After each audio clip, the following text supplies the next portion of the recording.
ஈரோடு மாவட்டம் தாளவாடி மலைப்பகுதியில் உள்ள முதியனூர் கிராமத்தில் கடந்த 2 நாட்களுக்கு முன்பாக விவசாயி குருசாமி என்பவரது தோட்டத்திற்குள் 40 வயது மதிக்கத்தக்க பெண் யானை நுழைந்துள்ளது. அந்த யானைக்கு திடீரென உடல் நலக்குறைவு ஏற்பட்டு தரையில் படுத்து கொண்டது. வெயிலின் தாக்கத்தால் யானை உடல் சோர்வு அடைந்த நிலையில் எழுந்திருக்க முடியாமல் தவித்தது. தகவல் அறிந்து வனத்துறையினர் விரைந்து வந்து யானையின் மீது தண்ணீர் பீச்சி அடித்து ஆசுவாசப்படுத்தினர். பிறகு வனத்துறை கால்நடை மருத்துவர் சதாசிவம் தலைமையில் மருத்துவ குழுவினர் உடல்நலக்குறைவு ஏற்பட்ட யானைக்கு சிகிச்சை அளிக்க தொடங்கினர். இன்று 3வது நாளாக சிகிச்சை அளிக்கப்பட்ட நிலையில் யானை சற்று உடல்நலம் தேறியதால் கிரேன் இயந்திரத்தின் மூலம் பெல்ட் பயன்படுத்தி தூக்கி நிறுத்தி நடக்க வைக்கும் முயற்சியை வனத்துறையினர் மேற்கொண்டனர். சற்று உடல்நலம் தேறிய காட்டு யானை 2 நாட்களாக படுத்திருந்த நிலையில் தற்பொழுது எழுந்து அமர்ந்துள்ளது.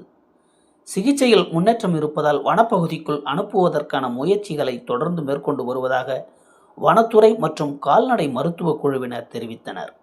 மேலும் சம்பவ இடத்தில் முகாமிட்டுள்ள வனத்துறை உயர் அதிகாரிகள் யானைக்கு சிகிச்சை அளிக்கும் பணியை கண்காணித்து வருகின்றனர்.